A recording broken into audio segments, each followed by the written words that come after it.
তেলের গাড়ি তেলে চলি, হাওয়ার গাড়ি হাওয়ায় উড়ে, বিনা তেলে চালায় গাড়ি নবী সুলাইমান। আমরা সেই মুসলমান, আমরা সেই মুসলমান। কথা বলেন ঠিক কিনা? আমরা এখন সেই মুসলমান হয়েছি। মসজিদ কমিটি মসজিদের টাকা চুরি করে খায়।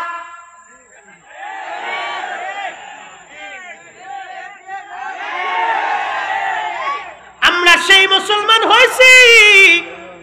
হাই হাই হাই হাই, আমরা সেই মুসলমান এখন গরিব মানুষের রক্ত চুষে খাই। আমরা সেই মুসলমান ভাই ভাইয়ের জমি বুঝাই না, ভাই বোনের জমি বুঝাই না। আমরা সেই মুসলমান এতিম ভাতিজাদের সম্পদগুলি আপন চাচা বুঝাই দেয় না। আমরা সেই মুসলমান বিয়ে করতে গেলে আগে যৌতুকের হিসাব করি। কিরে ফুলা পানে আজকে ঠিক হইলি কে? আরো জোরে বলতে হবে। যৌতুক যে চাবে বিয়ে করার আসরে ওরা জুতা দিয়ে বাইরে সমাজ থেকে আলাদা করতে হবে। কি কথা খারাপ কইছি? যেই ফ্যামিলি, যেই পুরুষের বাবা মা, যেই পুরুষ বিবাহের মজলিসে আসার আগে যৌতুক চাবে, কি পরিমাণে দিবেন, কি পরিমাণে দিবেন এই কথা বলিয়া যৌতুক আদায় করার চেষ্টা করবেন। মনে রাখবেন এটা সমাজের নিকৃষ্ট জীব। একবারে ইতর, ওর সাথে আত্মীয়তা করলে শান্তি পাওয়া যাবে না। আবার আমাদের দেশে আর একটা প্রথা আছে। বলে কি প্রথা? রমজান মাস আসলে মায়ের বাপের পক্ষ থেকে ওই মেয়ের বাড়িতে, জামাই বাড়িতে খাসি পাঠাইতে হয়, গরু পাঠাইতে হয়। কে তোরা খাসি গরু না নিয়ে শুয়োর কিনে নিতে পারিস না? এই কি কথা কর না? দুটো কুত্তা ধরে লয়ে যা।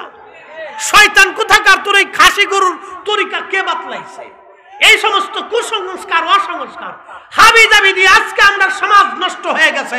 রাসূলুল্লাহর তরিকায় আমাদের চলতে হবে। কথা বলেন ঠিক না বেঠিক? এই আজাইরে কুসংস্কারে আমার সমাজ নষ্ট হয়েছে, কত বোনের সংসার নষ্ট হয়েছে। আপনি জানেন মানুষ মারার চাইতে কথার অত্যাচার সবচেয়ে বেশি। আপনি কি চান আপনার বোন শ্বশুর বাড়িতে কথার অত্যাচার সহ্য করুন? এগুলি কথার অত্যাচার, এগুলি কথার অত্যাচার চলতে থাকে মানুষের। কেন এগুলি? আমরা কেন মুসলমান হয়েছি? কিসের জন্য আল্লাহ মানুষ বানিয়েছে? কেন আমাদের ভিতরে রাহমাতুল লিল আলামিনকে দিলেন? কেন খায়রা উম্মাহ বলেছেন? কেন মানুষ হয়েছি? আমাদেরকে মানুষ হতে হবে রাসূলের তরিকায়, সাহাবা আজমাইনের তরিকায়, আউলিয়া کرامের তরিকায়। 360 আউলিয়ার জমিন, শাহজালালের জমিন, শাহপরানের জমিন, শাহ মাকদুমের জমিন, আল্লাহর ওলিদের দেওয়া ইসলামের এই জমিনে কুসংস্কার চলবে না। কথা বলেন ঠিক না বেঠিক? এগুলি সমাজ থেকে জুতা দিয়ে বাইরে তাড়াইতে হবে। আশ্চর্য, এগুলি কোথা থেকে আমদানি হয় আল্লাহ জানে। এক একটা প্রথা সমাজকে কলুষিত করতেছে। এগুলি থেকে সমাজের অশান্তি সৃষ্টি হয়, ফ্যামিলির ভিতরে অশান্তি সৃষ্টি হয়। এগুলি চলতেছে আজ। হযরত ওমর রাদিয়াল্লাহু আনহু চিঠি লিখে দিলেন, নীল নদে জোয়ার আসলো,